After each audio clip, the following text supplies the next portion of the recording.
गाय के नेत्रों में हिरण के नेत्रों जैसा विस्मय न होकर आत्मीय विश्वास रहता है। उस पशु को मनुष्य से यातना ही नहीं निर्मम मृत्यु तक प्राप्त होती है, परंतु उसकी आंखों के विश्वास का स्थान न विस्मय ले पाता है न आतंक। गौरा मेरी बहन के घर पली हुई गाय की वह संधि तक पहुंची हुई बछिया थी। उसे इतने स्नेह और दुलार से पाला गया था कि वह अन्य गोवत्साओं से कुछ विशिष्ट हो गई थी। बहन ने एक दिन कहा, तुम इतने पशु पक्षी पालती हो, एक गाय क्यों नहीं पाल लेती जिसका कुछ उपयोग हो। वास्तव में मेरी छोटी बहन श्यामा अपनी अलौकिक बुद्धि में मुझसे बहुत बड़ी है, और बचपन से ही उनकी कर्मनिष्ठा और व्यवहार कुशलता की बहुत प्रशंसा होती है, विशेषता मेरी तुलना में।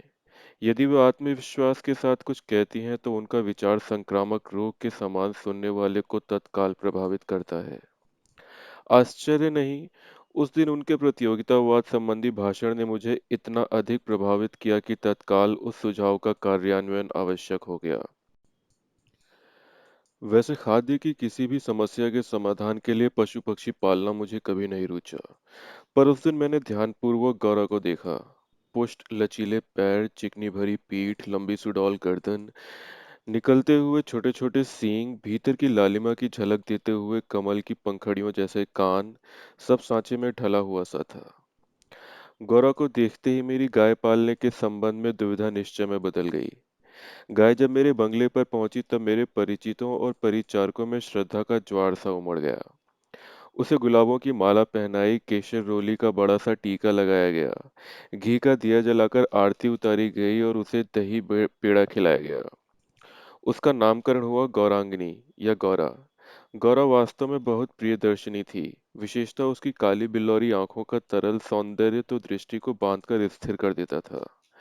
गाय के नेत्रों में हिरण के नेत्रों जैसा चकित विस्मय न होकर एक आत्मीय विश्वास ही रहता है।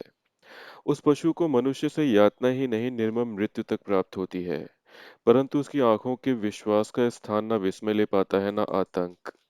महात्मा गांधी ने गाय करुणा की कविता है क्यों कहा, ये उसकी आंखें देखकर ही समझ आ सकता था। कुछ ही दिनों में वह सबसे इतनी हिलमिल गई कि अन्य पशु पक्षी अपनी लघुता और उसकी विशालता का अंतर भूल गए। पक्षी उसकी पीठ और माथे पर बैठकर उसके कान तथा आंखें खुजलाने लगे।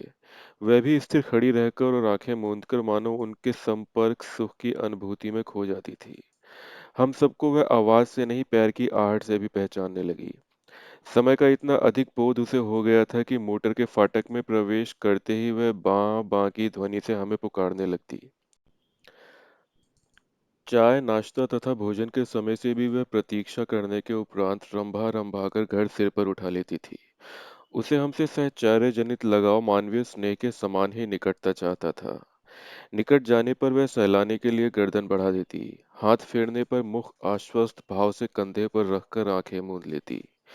जब उससे आवश्यकता के लिए उसके पास एक ही ध्वनि थी, परंतु उल्लास, दुख, उदासीनता आदि की अनेक छाया उसकी बड़ी और काली आंखों में तैरा करती थी। एक वर्ष के उपरांत गौरा एक पुष्ट सुंदर वत्स की माता बनी। वत्स अपने लाल रंग के कारण गेरू का पुतला जान पड़ता था।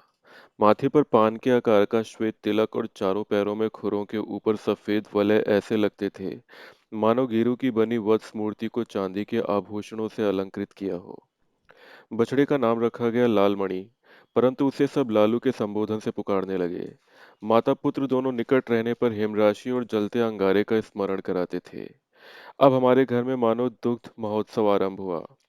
गौरा प्रायः 12 सेर के लगभग दूध देती थी, अतः लालमणि के लिए कई सेर छोड़ देने पर भी इतना अधिक शेष रहता था कि आसपास के बाल गोपाल से लेकर कुत्ते बिल्ली सब पर मानो दूधो नहाओ का आशीर्वाद फलित होने लगा। कुत्ते बिल्लियों ने तो एक अद्भुत दृश्य उपस्थित कर दिया। दुग्ध दोहन के समय वे सब गौरा के सामने एक पंक्ति में बैठ जाते और महादेव उनके खाने के लिए निश्चित बर्तन रख देता। किसी विशेष आयोजन पर आमंत्रित अतिथियों के समान वे परम शिष्टता का परिचय देते हुए प्रतीक्षा करते रहते। फिर नाप नाप कर सबके सामने पात्रों में दूध डाल दिया जाता, जिसे पीने के उपरांत वे एक बार फिर अपने अपने स्वर में कृतज्ञता ज्ञापन सा करते हुए गौरा के चारों ओर उछलने कूदने लगते। जब तक वे सब चले ना जाते, गौरा प्रसन्न दृष्टि से उन्हें देखती रहती। जिस दिन उनके आने में विलंब होता, वे रंभा रंभा कर मानो उन्हें पुकारने लगती, पर अब दुख दोहन की समस्या को स्थायी समाधान चाहती थी। गौरा के दूध देने के पूर्व जो ग्वाला हमारे यहाँ दूध देता था, जब उसने इस कार्य के लिए अपनी नियुक्ति के विषय में आग्रह किया, तब हमने अपनी समस्या का समाधान पा लिया। 2-3 मास के उपरांत गौरा ने दाना चारा खाना बहुत कम कर दिया और वह उत्तरोत्तर दुर्बल और शिथिल रहने लगी। चिंतित होकर मैंने पशु चिकित्सकों को बुलाकर दिखाया। वे कई दिनों तक अनेक प्रकार के निरीक्षण, परीक्षण आदि द्वारा रोग का निदान खोजते रहे। अंत में उन्होंने निर्णय दिया कि गाय को सुई खिला दी गई है, जो उसके रक्त संचार के साथ हृदय तक पहुंच गई है। जब सुई गाय के हृदय के पार हो जाएगी, तब रक्त संचार रुकने से उसकी मृत्यु निश्चित है। मुझे कष्ट और आश्चर्य दोनों की अनुभूति हुई। सुई खिलाने का क्या तात्पर्य हो सकता है? चारा तो हम स्वयं देखभाल कर देते हैं, परंतु संभव है उसी में सुई चली गई हो। पर डॉक्टर के उत्तर से ज्ञात हुआ कि चारे के साथ सुई गाय के मुख में ही छिद कर रह जाती है। गुड़ की डली के भीतर रखी हुई सुई ही गले के नीचे उतर जाती है और अंततः रक्त संचार में मिलकर हृदय में पहुंच सकती है। अंत में ऐसा निर्मम सत्य उद्घाटित हुआ जिसकी कल्पना भी मेरे लिए संभव नहीं थी। प्रायः कुछ ग्वाले ऐसे घरों में जहां उनसे अधिक दूध लेते हैं, गाय का आना सह नहीं पाते। अवसर मिलते ही वे गुड़ में लपेटकर उसे सुई खिलाकर उसकी असमय मृत्यु निश्चित कर देते हैं। गाय के मर जाने पर वे उन घरों में पुनः दूध देने लगते हैं।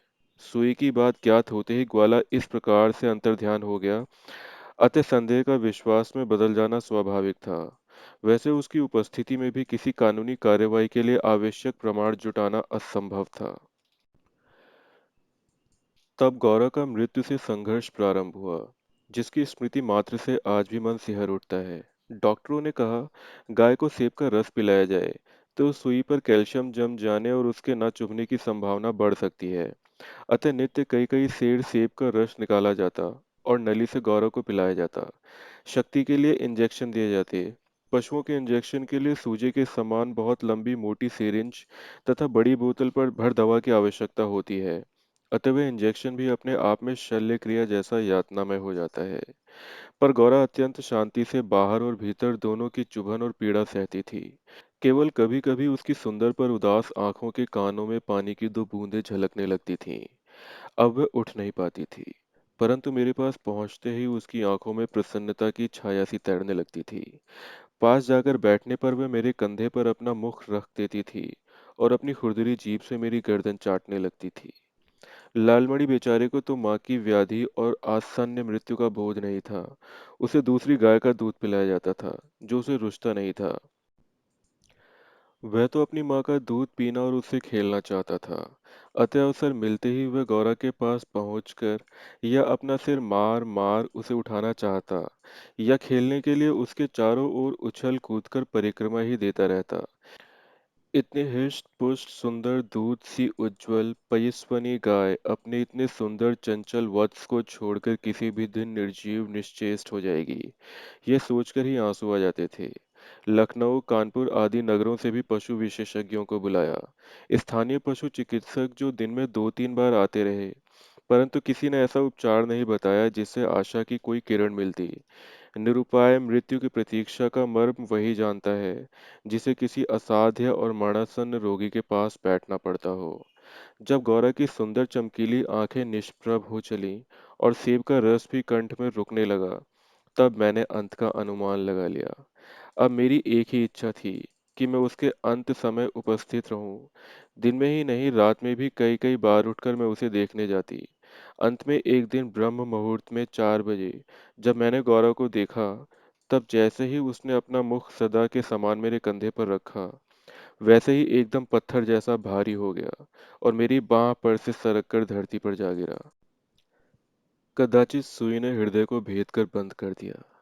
अपने पाले जीव जंतुओं के पार्थिव अवशेष में गंगा को समर्पित करती रही हूँ।